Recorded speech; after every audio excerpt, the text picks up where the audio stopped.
Name something that gets passed around. A joint. A joint? Legalized marijuana is always a very difficult question. The time is long overdue for us to remove the federal prohibition on marijuana. From now on, I smoke weed exclusively with white people. Well, I'll get higher next time. They're walking on their pants with their cap on backwards, listening to Enema Man, the Snoopy Poop Dog. There's definitely cannabis in there, and it makes sure that I can sleep now. What's to keep somebody from getting all potted up on weed and then getting behind the wheel? Don't piss off your old dealer. Marijuana is not the kind of thing that ought to be legalized. I know you're not supposed to admit that you smoke pot, but I don't drink alcohol. Let's get out of here. I have some really good weed back at the hotel. I used to smoke marijuana. I don't care if an adult wants to smoke marijuana. They shouldn't go to prison for it either. All right. Welcome back, everybody. Time for Toker Talk Radio, and welcome to the show. As I mentioned, and I've been mentioning all last month, big changes are coming. Just mentioned it at the end of the podcast, and that is that the hour one of this show, known as the Russ Belville Show, is changing. I've been recruited to put together a Whitman sampler, if you will, of marijuana podcasts to be hosted on its own independent platform at mjagenda.com. But don't bother looking yet because the site's not quite up yet. But when it's up, you'll see it.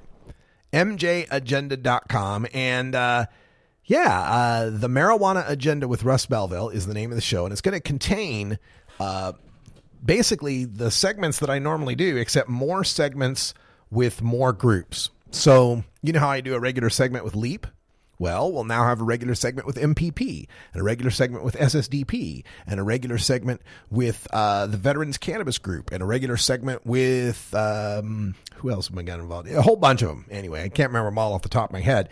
But that's the new direction that's coming, is that it'll be the Russ Belville. It'll be the Russ Belville Show transitioning to the Marijuana Agenda with Russ Belville.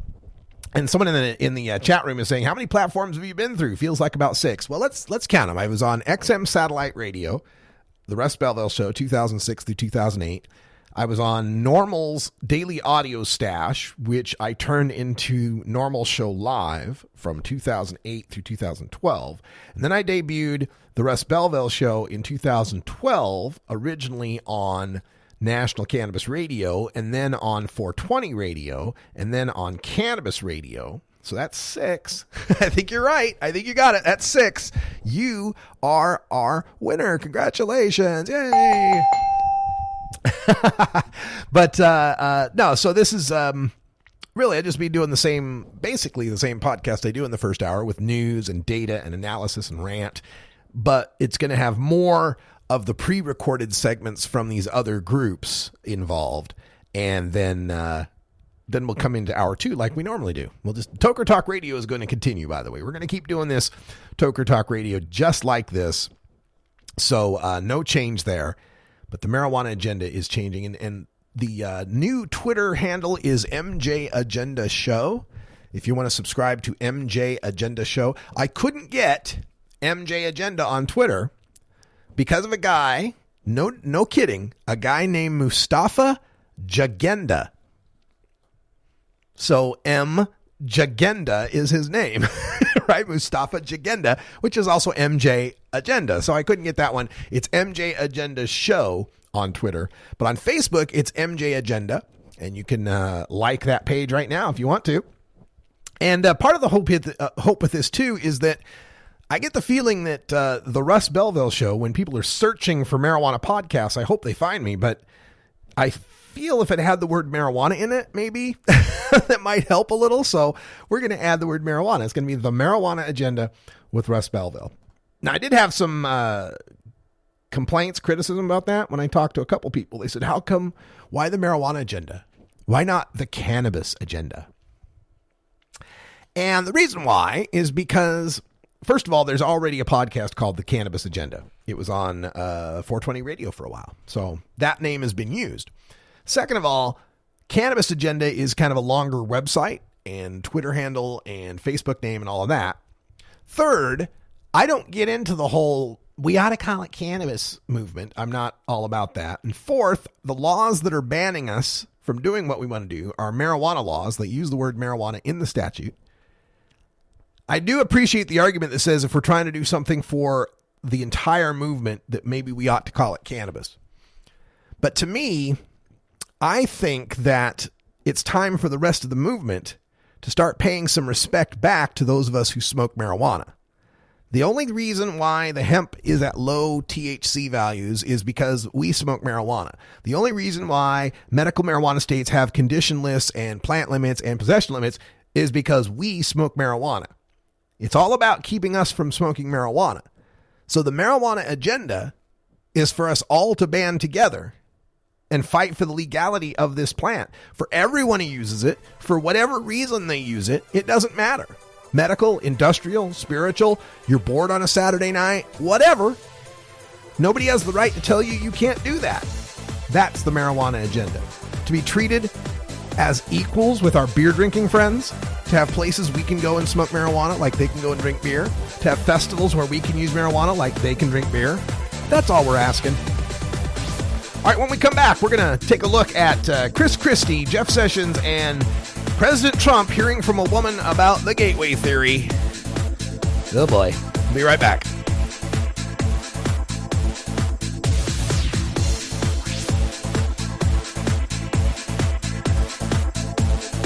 This is the Russ Belville Show on CannabisRadio.com.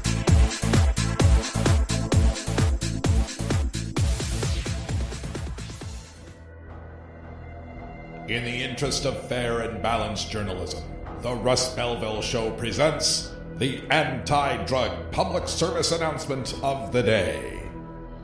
Okay, Mr. Thomas. Now, take these twice a day, always with food, and finish the prescription. Also, when your son Jake steals some of these from the medicine cabinet, he's going to take them to a party where he'll share them with a girl he likes named Leanne, who's going to drink some alcohol and then have convulsions and a cardiovascular collapse. Any questions?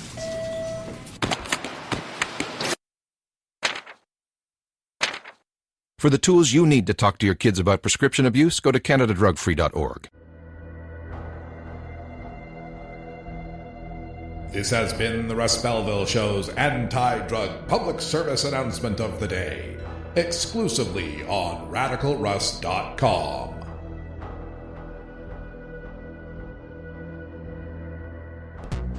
When you are starting up a medical cannabis business, you want a fired-up lawyer who understands the needs of cannabis consumers. The law office of Lauren Vasquez is your fired-up lawyer for the cannabis industry. Visit her website, fireduplawyer.com, or call 1-855-MMJ-LAWS for more information. That's 855-665-5297 for Lauren Vasquez, your fired-up lawyer, or email fireduplawyer@gmail.com. You're not high. You're listening to the Russ Belville Show. I would imagine that there's probably a gun in the school to protect from potential grizzlies. All right. Well, maybe you're high, too. Warning. Hits taken on this show are larger than they appear. Do not try this at home.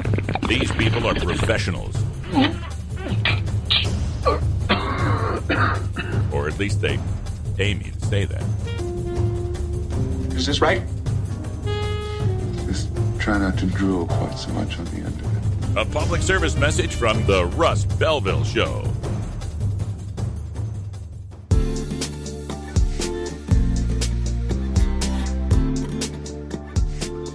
Most of us pirates, we go on vacation to North Dakota, you know, because they've got a town called Argusville. Arr, arr, arr. What are you smoking there, boy? This is Dan Michaels from DanMichaelsAudio.com, and you're listening to Radical Russ on CannabisRadio.com. Welcome back, everyone. 9 after the hour, and earlier in the first hour, we were speaking with Dr. Mitch Earleywine, and we played for him a clip that features President Trump, Governor Chris Christie, and Attorney General Jeff Sessions on a listening session about drug abuse and the opioid epidemic. As I reported, Chris Christie is impaneled to chair this commission, this task force, that also includes Governor Charlie Baker from Massachusetts, former Attorney General of Florida, Pam Bondi, and North Carolina Governor Pat McCrory, I believe is the guy's name.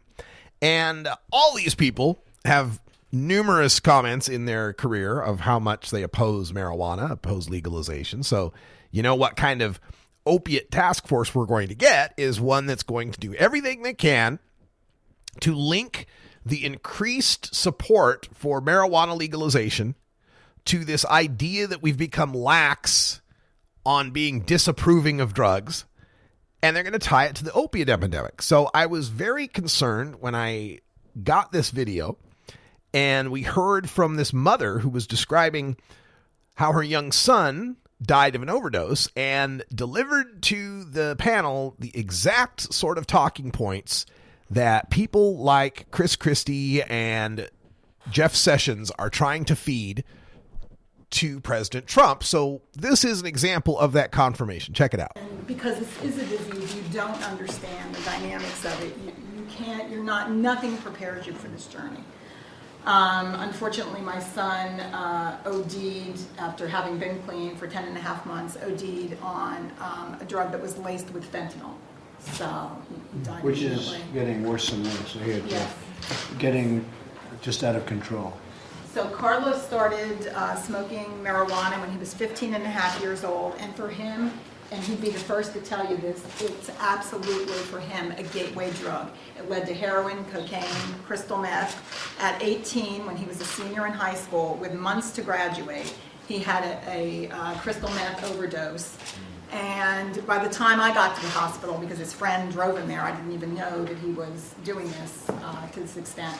By the time I got to the hospital, the ER doctor came out and said, "You need to call your family now. We don't think there's anything you can do for your son."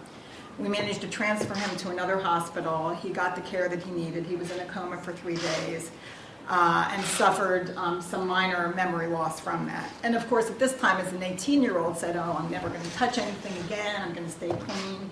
Had him in a program, but less than a couple months later, he's back on the streets, not only taking drugs, but got caught smoking pot, ended up in jail. I had told him early on, I will put every penny, every dime I have into your recovery and getting you clean and helping you stay clean and supporting you 100%.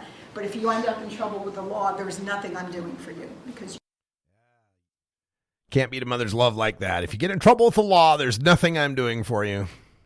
So let's keep the law as it is and see that your son can run into all sorts of trouble with the law because he's got a problem with his addiction. It's always tough dealing with these kind of comments because you don't want to seem crass. You don't want to come off as uncaring. But I think it was illustrative to watch the reaction of President Trump when she mentioned that marijuana, no doubt about it, you ask my son, he would say marijuana was a gateway for him. And you know that's what Jeff Sessions has been feeding to Trump. You know that's what Chris Christie has been feeding to Trump. And I will not be surprised that they are going to use this opiate epidemic as an excuse to ratchet down federal enforcement on marijuana. They're going to say since... And the frustrating thing is that these all have logical follow-ups on our side, right? Like they say, well, you know, the opiate epidemic and, you know, the gateway drug and people are doing marijuana. And we say, look at all these states where the people are getting off of opiates because of their use of marijuana. What about all these states where there's fewer opiate drugs being prescribed? And I hope this takes, and I hope this is getting through to the majority in the mainstream. I hope they're getting it, that marijuana is the exit drug from opiate addiction. Marijuana access is going to help us deal with the opiate epidemic. But what I'm afraid is going to happen is that line of reasoning is once again going to fall victim to the artificial bifurcation of marijuana as being different based on your reason for using it. The more we keep pushing this, well, marijuana reduces opioid epidemic, et cetera, the more they can say, yeah, but it was recreational marijuana that was the gateway that led to the heroin. That means we have to give them the medical marijuana to get off of it. And they're going to make sure that medical marijuana to get off the opiate addiction is the non-smokable pills, sprays, inhalers kind of solutions that they're trying to, pharmaceuticalize, that they want to pharmaceuticalize this. They'll be able to fight both sides of this. They'll be able to fight the recreational side by saying we need to be strict about drugs and send the strong message that using drugs is bad that leads to things like heroin. And be able to embrace if we pharmaceuticalize it and GW Pharmaceuticals comes up with Epidiolex or some other formulation that helps people kick opiates, that's fine because, yes, that is the medical side. I was reminded of this when I was flipping through Facebook over the weekend, and there was a meme from cracked.com, the humor website. And this meme had come through, and it mentioned how marijuana has become less medicinal. That was the line that got me, as it said that marijuana has become less medicinal over the years because the THC content's gone way up and the CBD content is almost non-existent. This is that false narrative also, this false frame that, yeah, the CBD that helps the epileptic kids, yeah, that's the medical part of marijuana because it doesn't get people high. That's the medical part. That's the good part we're trying to get out of the marijuana to make pills, sprays, and inhalers out of so that we don't have that awful THC that people smoke to get high. Folks, there's a lot of medical benefit to THC. They are trying to railroad cannabidiol. They're trying to shoehorn cannabidiol as being the only medical aspect of marijuana. And that meme saying, well, they've bred the cannabidiol out, that means it's nearly not medicinal anymore. Bullshit, it's not medicinal anymore. THC is needed for many, many conditions as well. So that's one side where I'm worried about they're going to start linking opiates to marijuana, gateway theory to attack medical or to attack recreational, but still be able to embrace the medical side of it as getting you off the opiates. Their logic will be a two-pronged approach. Kill recreational to prevent people from getting on heroin in the first place.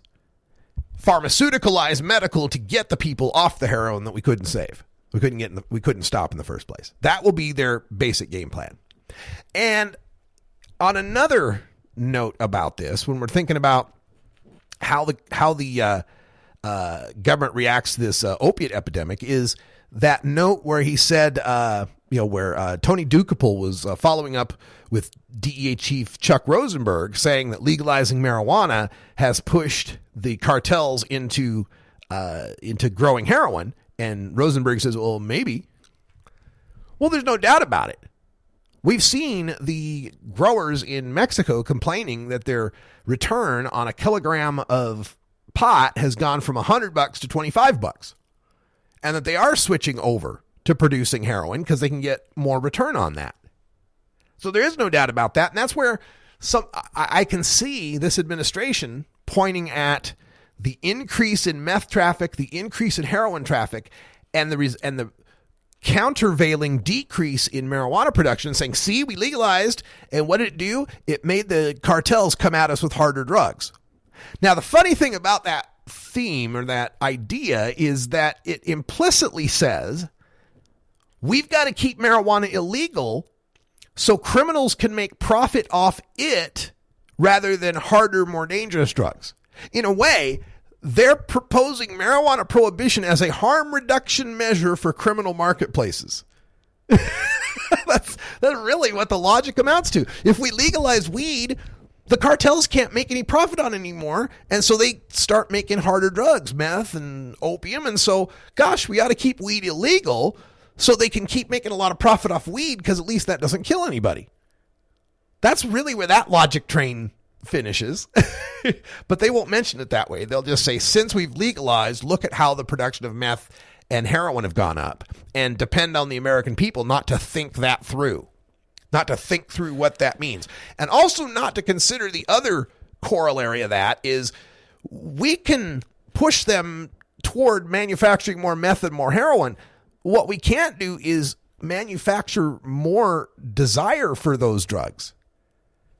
Right? Just legalizing marijuana doesn't increase the desire for meth or heroin. In fact, I'd argue it decreases it. And that's what those studies about opiate addiction in the medical marijuana states are telling us. But again, they won't consider that the people will think through that far on that.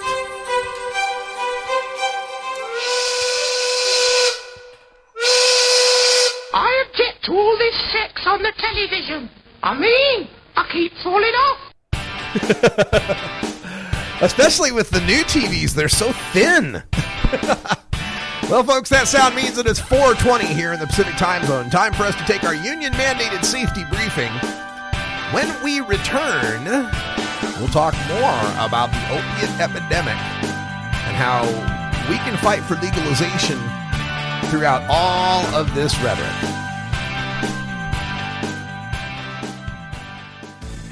At Herbie's Cannabis Seeds, we pride ourselves on bringing you the best quality seeds from the world's most respected cannabis seed producers, all at the lowest online prices. You can find Herbie's Seeds at herbiesheadshop.com. All cannabis seeds are sold as souvenirs and as a means of preserving cannabis genetics. Herbie's Seeds in no way intends to condone, promote, or incite the use of illegal or controlled substances. We strongly urge all prospective customers to check their national laws prior to placing an order. Herbie's Seeds at herbiesheadshop.com. Proud sponsors of the Russ Belville Show and 420 Radio. You're not high. You're listening to the Russ Belville Show. But I'm getting some very negative reports coming out of Colorado as to what's happening. Okay, well, maybe you're high, too.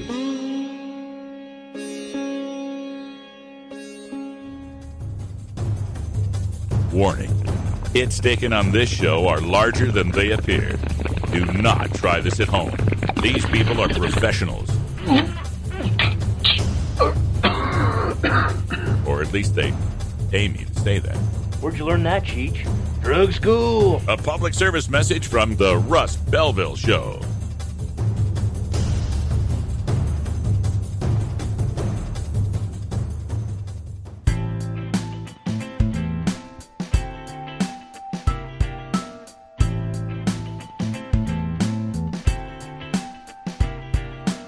And blue blasten gurgen fuffen der blasten schnurb norben. You're tuned into the Russ Belville Show, the voice of the marijuana nation, only on CannabisRadio.com. Welcome back, everybody, and I hope you're having a great day today. It is beautiful here in legal Potland, Oregon. The sun is out, the sky is blue. We don't know what to do. Also, a quick update on Delta 9 House and Studios. As you may know, Delta 9 House is now a fully functioning Airbnb. No kidding. You can actually stay here at Delta 9 House. We got 2 guest rooms that we are renting out, I guess, on Airbnb.com. Just look for Delta 9 House or go to Facebook.com/Delta 9 House with the number 9. And it's been remarkable, folks. We posted this last Saturday, like on the 25th of March. And since then, we've been booked solid, except for 3 days in March. For this first week of April, booked solid, folks, with both rooms. And it's just getting better and better as more people come out here and enjoy Portland. When they want to come out, they're looking for hotels, they're looking for places to stay, even on Airbnb. And if you really want to enjoy legal Portland, Oregon, you need to smoke some weed or do some dabs. And you can't do that in the hotels. They'll charge you a $250 cleaning fee. And a lot of Airbnbs won't do that either. But we will. So I've been meeting all sorts of really cool people. I got some guys from Pennsylvania staying today. Met some kids from Stanford over the weekend. Met a person from Germany staying here at the house. Really interesting stuff. So I would encourage you, if you're interested in coming out here, you can book as far forward as September, right? But if you're really thinking of being out here, you want to get this room booked as soon as possible because they're going fast. All right. Also, quick mention to our legalization line. You can call us 24 hours a day at 650-LEGAL-MJ. That's also going to be transferred over to the Marijuana Agenda show starting on May 3rd. May 1st, I'm sorry. That's the other part I forgot to mention is that the new show starts May 1st. So the Marijuana Agenda starts on May 1st. This is the last month of the Russ Belville show, so to speak. But that new phone line, 650-LEGAL-MJ, 650-534 2565 is the number. And we've got a message line there. You can call 24 hours a day, 7 days a week. Our Google Voice message line will pick it up. And maybe if we want to play the call, we will, just like this call from our friend Creed Leffler. Let's get Creed on the line, who dialed up earlier. Here we go. Hello, listeners of Radical Russ. I was calling to give you an update on my petition. We currently have 2,565 signatures, and I need your help. We need many, many, many more. If you would like to sign it, you can either find it on Radical Russ's Twitter, or you can find it on my Twitter or Facebook by typing in my name, Creed Leffler. That is spelled C as in cat, R as in Robert, E as in Edward, E as in Edward, D as in David, L as in lemon, E as in Edward, F as in Frank, F as in Frank, L as in lemon, E as in echo, and R as in Robert. I would like to give a shout out to Chip Baker of the Real Dirt Cannabis Radio podcast. Please assist me in the fight to end cannabis prohibition forever. Thanks. Have a great day. Bye. All right. Thanks for Creed Leffler for dialing up to us. Also, got this call from the 469 area code. Hey, Ross, what's going on, man? It's Texas Toker. Been a while. How's it going? Hey, I had a question, and I apologize if I missed it in Toker Talk Radio, but I was curious about GW Pharmaceuticals Epidiolex and the fact that they got orphan drug status for CBD and what that might mean for any competition. Just curious if you've covered it, and if you haven't, what are your thoughts? Okay, Thanks a lot. So thank you, Texas Toker. The Epidiolex from GW Pharmaceuticals is currently undergoing its stage 3 trials and also has gotten the orphan drug status, which is what happens is that there are people that have diseases that are so rare that there are no pharmaceutical companies that can make a profit by making drugs for that disease. Like if 6 people suffer from this one disease, you're not going to spend the $100 million it takes to put your drug through clinical trials and through the FDA approval process to be able to market a drug to 6 people. So these drugs are often called orphan drugs. They're drugs for which there is a demand and a need, but the need and demand is so small that capitalism won't respond to it. And therefore, these people end up dying without having this drug or having to spend exorbitant amounts of money to try to, deal with this themselves. So the orphan drug status of Epidiolex is one that allows people to be able to appeal to the investigative new drug and some of those other federal procedures that allow people who are in desperate straits to try out drugs before they've been actually FDA approved. Practically, though, this does not mean that a whole bunch of people are going to now be able to get Epidiolex. The trials are still going on, so it's just really kind of a technicality that's just allowing GW Pharmaceuticals to have more people involved in the trial and to be able to speed things along. And I think that's the goal. I really, really believe that the fight right now for our opponents is a delay tactic.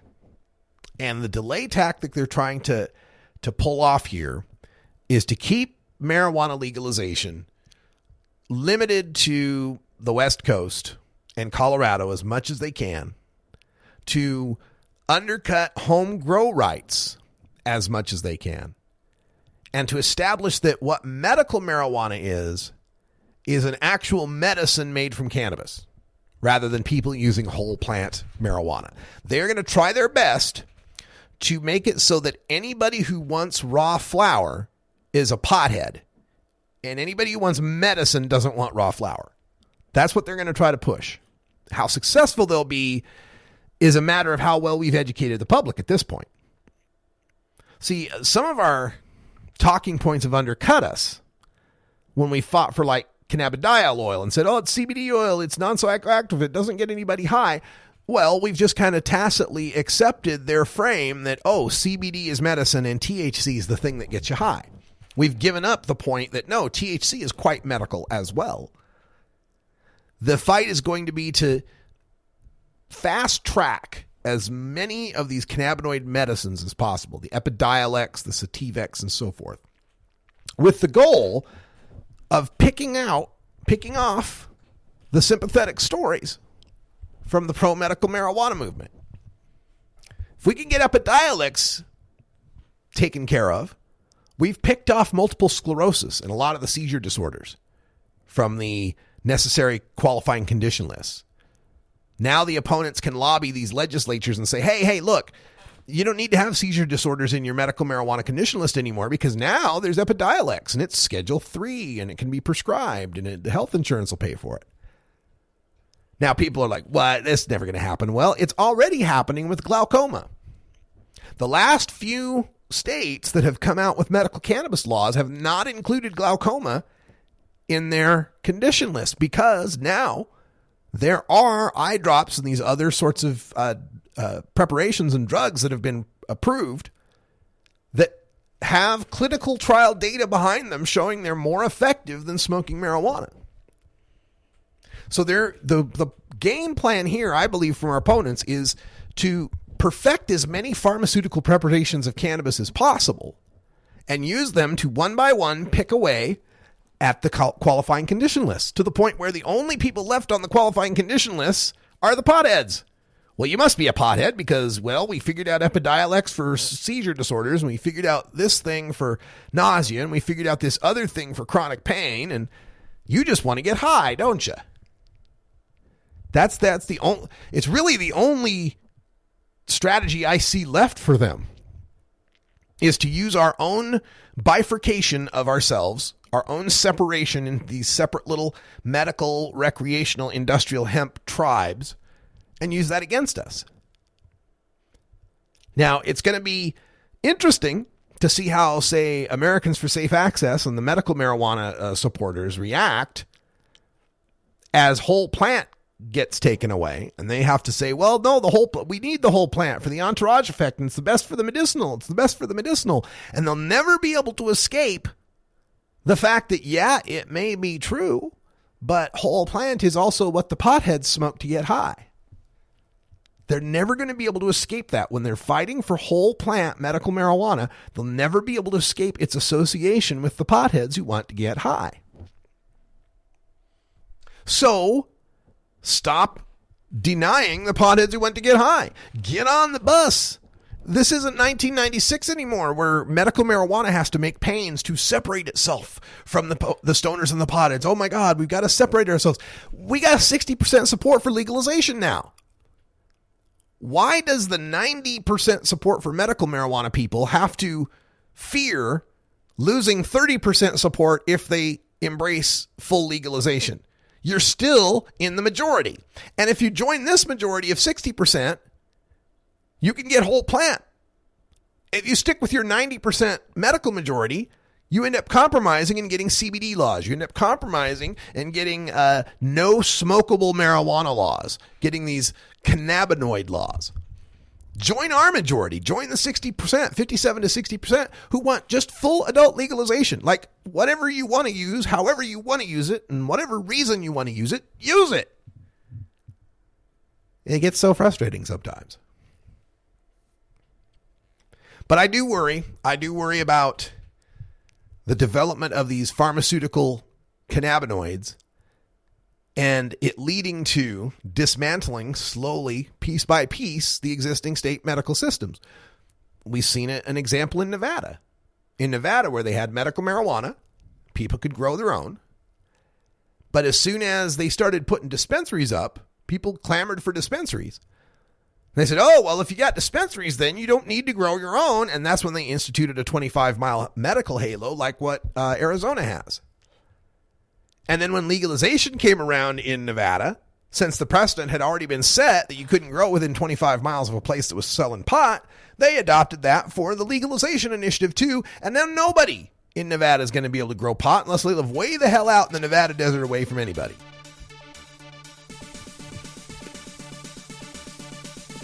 It'll be interesting. I think the long-term result of this is that the other groups will have to start supporting legalization. The prohibitionists will back them into the corner of being forced to do so. A boy can dream, can't he?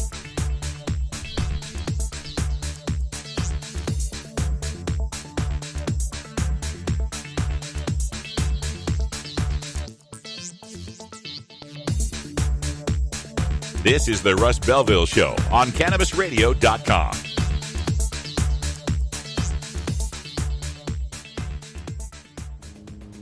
Get your tickets now for the Oregon Marijuana Business Conference, happening one day only in Eugene, Oregon on Friday, April 28th. You'll learn all about the latest OLCC regulations for adult use cannabis, including testing requirements, tech and branding, taxes and distribution, and the latest developments in medical marijuana regulations. OMBC features networking with Oregon's leading experts in marijuana, including State Senator Floyd Przansky.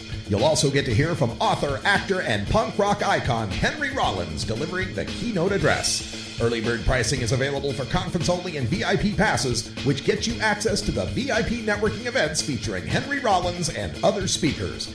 It's the 2017 Oregon Marijuana Business Conference. Tickets available now at OregonMBC.com. That's OregonMBC.com before April 14th to get your early bird pricing. OregonMBC.com. You're not high.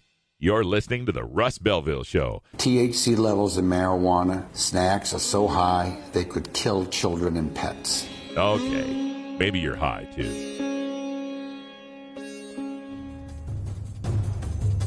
Warning. Hits taken on this show are larger than they appear. Do not try this at home. These people are professionals.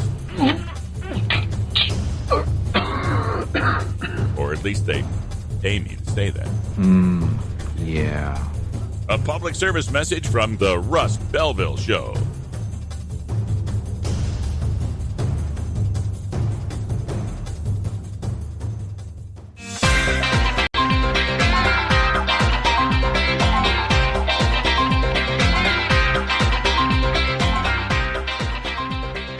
Yar, thar be pirates here.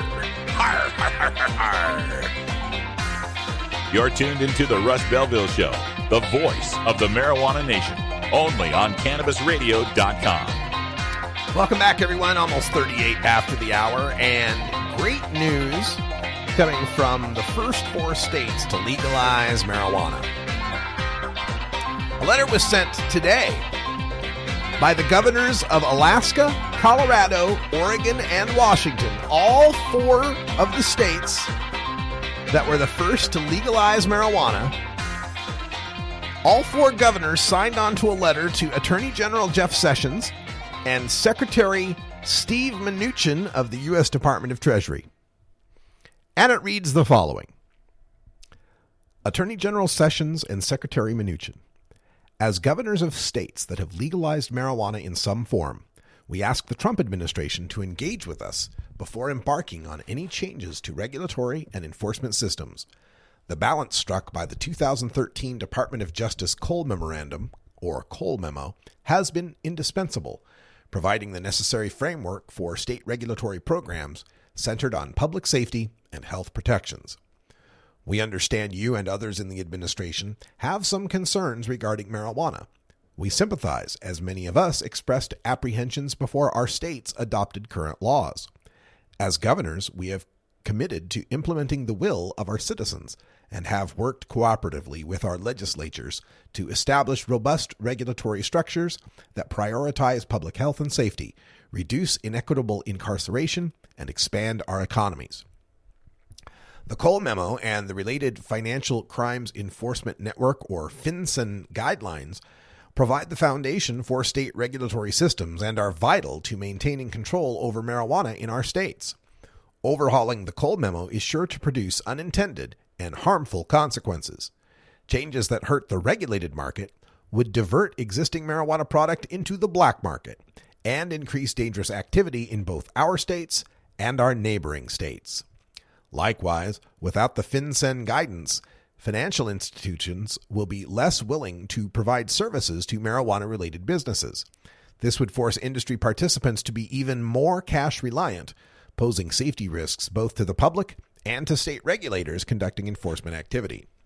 The Cole Memo and FinCEN guidance strike a reasonable balance between allowing the states to enact reasonable regulations and the federal government's interest in controlling some of the collateral consequences of legalization. 28 states, representing more than 60% of Americans, have authorized some form of marijuana-related conduct. As we face the reality of these legalizations, we stand eager to work with our federal partners to address implementation and enforcement concerns cooperatively. The Cole Memorandum and associated FinCEN guidance are critical to the success of any collaboration. We look forward to working with you and your administration. We stand ready to have further discussion on how these important federal policies work in our states. Sincerely, Bill Walker, Governor of Alaska, Kate Brown, Governor of Oregon, John Hickenlooper, Governor of Colorado, and Jay Inslee, Governor of the state of Washington. So that's big news, folks. That's 4 governors calling on the federal government to slow its roll when it comes to any sort of changes to the Cole Memo and to the FinCEN guidelines. This is contrasted by another story that's also in the cannabis. The DEA asks Colorado for info on marijuana crimes for the new administration. This is an email reported by the International Business Times that got it through an open records request. The email says, quote, "Some of our intel people are trying to track down info regarding some of DEA's better marijuana investigations for the new administration. Hopefully, it will lead to some positive changes." This is an email sent by a supervisor on the financial investigations team in DEA's Denver field office to Michael Melito, Senior Assistant Attorney General. And they want to find case numbers on the prosecutions involved in multiple people charged with growing pot illegally in Colorado and shipping it out of state. Sounds like somebody trying to put together a list, if you will, of examples where the Cole Memo has been violated. That's what it sounds like to me. Now, spokesperson at the DEA, spokesperson at the State Attorney General's office says, quote, "Our office has a long-standing relationship with the DEA as it is our role to prosecute illegal drug cases. The change in administration at the federal level has not changed that relationship. This email was clearly discussing current criminal cases, not policy." Well, yeah, it's discussing current criminal cases in order to set policy. That's the whole point. They're trying to build a case to present to the American people as to why they need to be taking on enforcement of marijuana laws at the federal level when they're so damn popular. They are building the case so that they can go forth and say, look, we're not all for busting a whole bunch of people. They just want to change the laws and smoke some reefer in their house. But my goodness, these people change the laws, and the next thing you know, we're just overrun with heroin epidemic. And we've got people that are distributing marijuana all across the country. You can't keep it in Colorado. It's going all across the country. I mean, I can hear Jeff Sessions in my nightmares at this point saying this kind of stuff. I know a lot of people are saying nothing's happened yet. It's all just smoke. They haven't really talked. There's nothing happening yet. But know that this is an administration that likes to distract from the evil stuff it's doing behind the scenes. And what bigger, better distraction could they put forth than attacking marijuana laws? That would get all sorts of attention on the news and from the late night hosts and so forth. So I don't know. We still have another 3 years, 9 months, and maybe things will stay just like they've been for now. Maybe we're unstoppable, but we'll see. Another 3 years, 9 months. We'll see what happens. What they're referring to in the email, according to the Cannabist, was a reference to a 2015 joint state-federal case referred to as Operation Golden Gopher. It involved 32 people indicted for allegedly shipping a multi-million-dollar scheme to grow marijuana illegally in Colorado and ship it out of state, mostly to Minnesota. They weren't licensed under state law. They were located in areas popular with state growers. Law enforcement officials later cited the case as an example of illegal growers trying to take advantage of Colorado's marijuana laws and hide in plain sight. The idea here being that we would come back and say, well, look, you can't blame this on Colorado's legal marijuana because they weren't legal marijuana growers. They're illegal growers. There's always been illegal growers. There always will be illegal growers. That's not the fault of legalization. And their response is going to be, yeah, but these guys were able to go get a warehouse and have nobody pay no attention to them or no mind to them or worry about them or call the cops or tip anybody because people getting warehouses for marijuana grows is a common thing now under legalization. That's the way they're going to paint it. They're going to paint it as, yeah, sure, they may not have been licensed operators that were violating the law, but they were unlicensed operators taking advantage of the climate that the new law creates. This is the way these people think. And this is, when you hear this coming from the Attorney General in a month or 2 or 3, when you hear these concepts coming out of his face, remember where you heard it first. Because I'm the guy who's been warning you about this. And I still have people. I got people in the comment sections of my pieces calling me hysterical and overblown. And it's just, it's terrible. Sky is falling. And maybe they're right. Maybe they're right. But in my career, I've never gone broke by overestimating the power of reefer mad prohibitionists to fuck up my life and our lives. It's always been a pretty safe bet to bet that if they can find a way to do something, they will. And so I think something's coming. We shall see what it is. I just hope everyone's ready for it. Also, let's take a look around at some other marijuana news. The news of Jerry Jones, the Cowboys owner, calling for the NFL to lift its ban on marijuana by the players is huge. I mean, all 32 of the NFL owners have some, they're all rich as hell, but Jerry Jones kind of stands head and shoulders above these guys. He's kind of almost the most visible and vocal leader of the NFL owners. And so if he's calling for an end to the cannabis ban in the NFL, then you know it's starting to gain some traction. Now, the collective bargaining agreement gets renegotiated in 2020. I believe the only question now is whether or not they do some emergency switch or fix to stop banning cannabis between now and 2020. Because I think once 2020 happens, once we get to the year 2020, the cannabis ban is gone. The NFL is going to get rid of it for sure.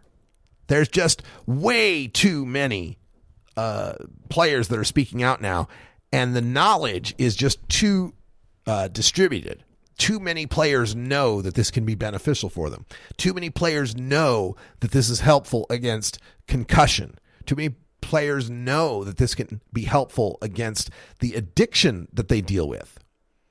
And as you look at this too, I mean, the opioids that are regularly prescribed to these players have been shown to not really be that effective on chronic recurring pain, right? Opioids are kind of like, an emergency, spare tire, right? That little donut tire you get in the back of your car. I mean, it'll help, right? You get a flat tire and you can put that donut tire on and you can get to your home or to a tire shop, but you ain't supposed to drive on that little donut tire forever, right? That little donut tire weren't made for you to be driving on forever. That's what taking opiates is, right? When you have a major pain problem, you've been had an operation, an accident, whatever it is, you got a major pain problem, opiate's great. It's your little donut tire to get you through. But you can't stay on that little donut tire. You get addicted. You get tolerant. You have to take more of it. You start to crash your liver. You start to crash your kidneys. You can't stay on that stuff. And yet these NFL players, one of these players was getting tramadol 5 times a week for 9 years. The FDA says you shouldn't take tramadol any longer than 2 weeks because it could cause kidney damage. But that's the kind of stuff they'll pump into these players without even thinking twice about it. Because again, these players are multi-million-dollar contracts we're talking about, and a multi-billion-dollar industry around it. And the whole name of the game is keep that player on the field. So it might hurt his kidneys in 12 years. They don't care. So there will be, by 2020, they will change the NFL's collective bargaining agreement to allow for marijuana use by the players. And it's not like they're going to say it's okay to use marijuana. They're just going to stop testing for it. They're going to stop punishing. But I believe, you watch, they'll leave a punishment in if players get in trouble with the law over it, right? They won't test for it anymore. But if you get busted by the cops in Florida and you're in possession, yeah, they still have some sort of punishment for that because now you're breaking the law. But at least the players that play in, all the NFL teams but 9 play in a state that either has medical or recreational marijuana in it. Sadly, my beloved 13-time world champion Green Bay Packers do not play in such a state. Even more sad, the New England Patriots do. Ugh. All right, we got to take a break, and when we come back, we'll get to our closing segment here, give you a little more preview of what's happening with the marijuana agenda and Delta 9 House. I'm Radical Russ. We're back right after this.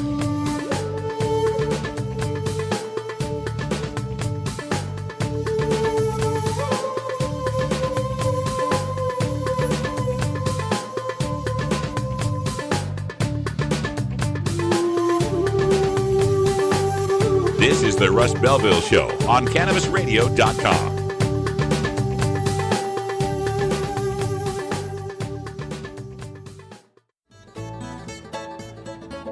New beginner guitars and banjos are often constructed much better than ones built before your time.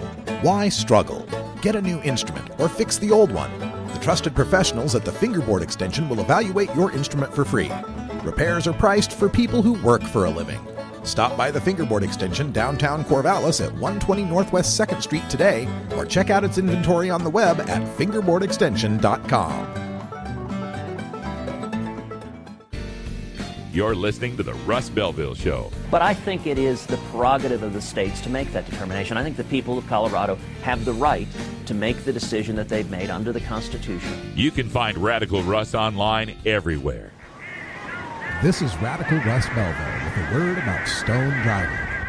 Numerous studies have shown that once you factor in age and gender, drivers with cannabis in their system have no statistically greater risk of motor vehicle crashes than sober drivers.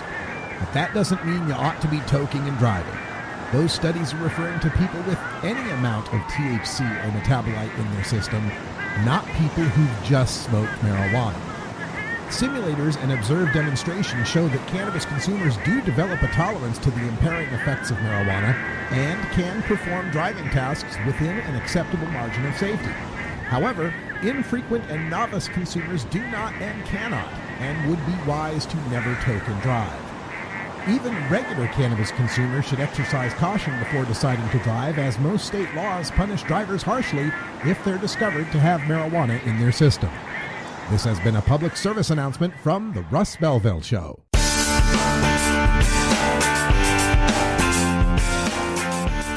I have a package here for Radical Rick. Is there a Radical Rick here? How about a Rick Russ? Any Rick Russ? Somebody named Freddie Barack has sent him a package. Anybody? What is that? Sounds like a skunk. You're tuned into the Russ Belville Show, the voice of the marijuana nation, only on CannabisRadio.com. Wow, welcome back, everybody. 53 and a half after the hour, and quick update because it is April, and that means 420 is rapidly approaching. It's on a Thursday this year. My schedule for April is pretty packed. We'll have shows today, tomorrow, and Wednesday. No show on Thursday or Friday. Thursday, I'm flying to Phoenix, and Friday, I'm filming in Phoenix a new television show called Cannabis in Sight. It's not Cannabis Insight. It's Cannabis in Sight. 3 words. It's for New Frontier Data, and I'll be anchoring the show. So look forward to doing that filming this weekend. The following week, we will be heading that weekend to Boise for the Boise Hemp Fest, an officially licensed Seattle Hemp Fest festival. The Boise Hemp Fest takes place on Saturday, April 15th at Julia Davis Park. So there will be no show on Friday that week. So 2 Fridays in a row I'll be off. But wait, it gets worse. The following week is 420 week. And on 420 week, I will be flying to Atlanta, but we will do live shows from Atlanta. I'm flying there on Wednesday, April 19th. And then on 420, Kevin Sabet has this event called a Take Back 420 event where it's basically the Project Sam national conference, I guess you could call it.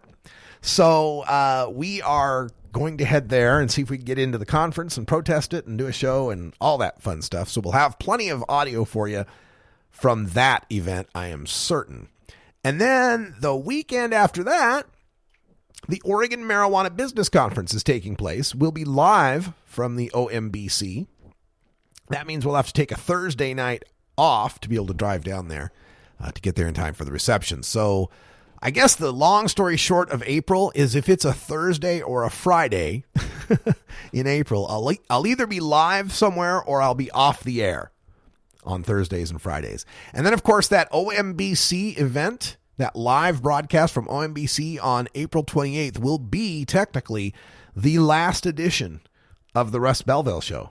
Over 900 episodes of the Russ Belville Show. This Friday the 28th, last episode, because on Monday, May 1st, it's the debut of the Marijuana Agenda with Russ Belville at mjagenda.com, MJ Agenda Show at Twitter, and MJ Agenda on Facebook, Pinterest, and YouTube and SoundCloud.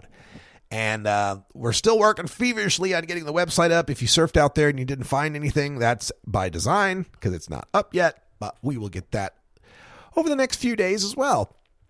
So looking forward to that. Of course, the Global Cannabis March, first weekend of May. Make sure you look up your city. There's over 300 cities nationwide that participate in the Global Cannabis March, and it's how I got my start so long ago. May of 2005, I went to a Global Cannabis March, and that's what started this all. So if you're interested in this movement, you need to get out from in front of the computer. You need to take off the headphones. You need to actually go meet people. You have to get involved with others who are like-minded and want to end this adult marijuana prohibition. All right, one last story before we go, and this one's a crazy story and just harrowing. A 13-year-old girl was abducted by a 50-year-old man in Napa, California. He abducted her at a Shell gas station. She was a runaway and had an argument with her mom. He abducted her at a gas station at 3 a.m. on a Friday and ran away from home. He talked to her at the gas station, then convinced her to get in the truck, drove her to an unknown spot in the country. They smoked some pot. And then he tries to make advances toward her. She rejects the advances. He assaults her, ties her to a tree, and rapes her. At one point, he injects her with methamphetamine, used a razor blade and a knife to make superficial cuts to her leg, and scratched his name into her skin. Now, this is right. Like, you're raping a child, and you want to make sure your name is carved into her so people will know who did it? What the? All right. So he'd taken her twice, taken her in the truck to other places. Twice he'd raped her again in the truck. They were in Bodega Bay early Saturday and driving along when she jumped from the moving truck and hid in the bushes. And so he stops the truck and starts yelling out for her and says, when she didn't answer, he says, "I'm going to kill you. I'm going to kill you."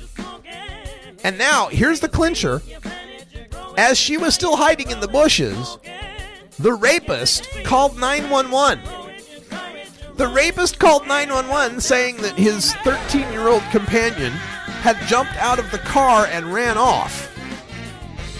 Now, when the deputies show up at 5:40 in the morning Saturday and are talking with the rapist at the scene, the girl, covered in abrasions and bruises, stumbles out of the bushes and says, "He raped me." This is just the weirdest case. Anyway, I don't know what to say about it other than what an idiot, and I hope they lock him away for as long as they lock away a pot grower. All right, that's all the time we got for today. Thanks for joining us. Until next time, take care of each other, Tokers. This is the Russ Belville Show. The Russ Belville Show is blogging and podcasting daily at radicalruss.com. You take a seed, you plant it, you grow it, you dry it, you roll it, you smoke it. You take a seed, you plant it, you grow it, you dry it, you roll it, you smoke it. You take a seed, you plant it, you grow it, you dry it, you roll it, you smoke it, and it goes down smooth. You're not high. You're listening to the Russ Belville Show. This is not medicine. This is a Cheech and Chong show. All right. Maybe you're high, too.